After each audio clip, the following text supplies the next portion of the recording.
Have you ever wondered what actually happens the moment you cut a seedling from your favorite plant and put it in a glass of water or stick it into the soil? At that very instant, you trigger one of the most exciting and dramatic biological races on the planet. It is a race between life and death, between the plant's drive for regeneration and the onslaught of millions of microbes just waiting for a chance to feast on a fresh wound. Most of us are used to trusting this battle to industrial laboratories. We go to a garden center and buy bright packets of rooting hormone, believing that without this gray powder, our chances of success are zero. But if you have ever read the fine print on the package, you might have felt a slight sense of unease. You'll see names like indole-3, butyric acid, or naphthalacetic acid. These are powerful synthetic hormones, artificial analogs of the compounds plants produce themselves. On many of these packages, there are warning signs. Wear gloves, do not inhale dust, and keep away from pets and children. We are bringing toxic chemicals into our homes, trying to help nature do what it has already been doing for millions of years. We have become dependent on an industry that sells us solutions for a few dollars, while hiding the fact that the most powerful and effective tool for plant propagation is already in your kitchen. Today, we will pull back the curtain on the garden chemical industry and return to the roots, to the knowledge that helped people cultivate the land for centuries without labs. I will show you how one simple product in your cupboard can be your insurance policy for cloning any plant in your garden. This isn't just about saving money. It's a transition to a different level of gardening, where you work not against nature, but in complete synergy with it. The secret lies in ordinary, natural, raw honey. To understand why honey works better than synthetic hormones, we need to become biologists for a moment. What is a cutting? It is a living organism that has just lost its life support system. It no longer has roots to pump water and minerals. Its only hope is the energy stored in the stem and the ability of cells in the nodes to transform from leaf cells into root cells. This miracle is called dedifferentiation. The plant must form a callus, a biological patch or protective tissue from which white threads of young roots will eventually grow. But the main problem is that a fresh cut is an open gate for pathogens.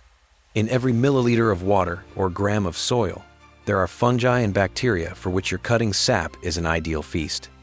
9 out of 10 failures in propagation happen not because the plant lacked the strength to grow roots, but because infection entered the cut faster than the plant could seal it. The stem simply begins to rot, turn black, and turn into mush. Commercial hormones solve this problem crudely. They contain aggressive fungicides and high concentrations of artificial auxins that literally explode the plant's cells, forcing them to divide. This often leads to stress and chemical burns. Honey acts differently. It isn't just food or a hormone. It is a complex biological shield and an energy cocktail at the same time. In gardening, honey performs 3 critical functions. The first is absolute sterilization. Bees are some of the best biochemists on Earth. They add an enzyme called glucose oxidase to nectar. When this enzyme meets moisture, it slowly and constantly produces tiny doses of hydrogen peroxide. Imagine a microscopic laboratory at the cut of your seedling, disinfecting the wound 24/7, giving rot or mold 0 chance. This creates sterile conditions where the plant can focus on building roots without fighting for its life. The second function is pure energy. A cutting needs fuel to build new tissues. The glucose and fructose in honey are absorbed directly through the cut, giving the cells an instant boost. It's like an energy drink for a marathon runner. The third function is feeding the micro-world. Honey contains microdoses of B vitamins, potassium, magnesium, and calcium. These elements create an environment where the plant's own hormones can work at maximum efficiency. This is a gentle, natural stimulation that pushes development without burning the tissue. However, there is a catch. Supermarket honey is often useless. Industrial pasteurization kills those living enzymes. Pasteurized honey is just sugar syrup, which can actually cause harm by triggering fermentation. You only need raw, unprocessed honey, the kind that crystallizes, gets cloudy, and smells like real flowers. That's where the biological activity is preserved. But honey is only half the secret. It has a loyal ally, ground cinnamon. In the wild, cinnamon is tree bark designed to protect the plant from tropical infections and parasites. It contains cinnamaldehyde, a powerful natural fungicide. When we combine honey and cinnamon, we create a biological bandage. The honey seals the cut, and the cinnamon anchors to the honey, creating a mold-proof shell. Let's break down how to apply this. It all starts with the right cut, using a clean tool at a 45-degree angle right below a node where the concentration of growth cells is highest. If you prefer water rooting, dissolve a tablespoon of raw honey in 2 cups of warm water. Let it cool. Dip the tip of the cutting into pure honey, then place it in the solution. You'll notice honey water stays fresh much longer than plain water. For soil propagation of roses or shrubs, use the direct dip method. Dip the fresh cut into thick raw honey, then immediately into cinnamon powder. This creates a dark aromatic paste. Now, the most important rule.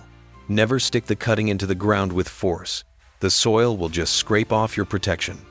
Use a pencil to make a deep hole first. Gently lower the cutting into it and press the soil firmly around the stem. Now your future bush is safe, sealed from infection, and fueled by sugars. Skeptics might say this is too simple, but studies show using natural antiseptics reduces rot by 70%.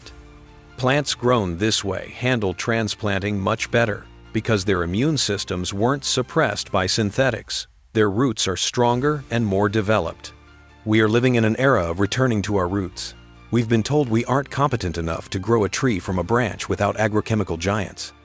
But everything we need for biological independence is already around us. This knowledge is your personal manifesto of freedom, the chance to create an endless garden without spending a dime on chemicals. Remember the basics. Honey doesn't replace light and heat. Provide warmth for the feet. If the surface under the pot is a couple of degrees warmer than the air, roots will appear twice as fast. Avoid direct sunlight and maintain high humidity. Honey also works for soaking seeds to prevent damping off and for sealing tree grafts. It's a universal tool that makes you a master of your craft, not just a consumer. Look at your garden differently. Every branch is a source of new life. All it takes is a little respect for nature and a jar of golden honey. Start small. Cut a branch today. Use the honey and cinnamon, and watch. In 2 weeks, when you see the first white root buds, you'll feel a deep connection to life itself. Real magic isn't a synthetic powder. It's the work of bees, the scent of cinnamon, and your will to create. Let your garden grow clean, strong, and independent. Nature has already given you everything you need. Just take it and apply it with love. Share this secret and let the world get a little greener. The true treasures are hidden right beneath our feet. Would you like to learn how to prepare the perfect soilless substrate for these cuttings so the roots can breathe even better? We can dive into that next time.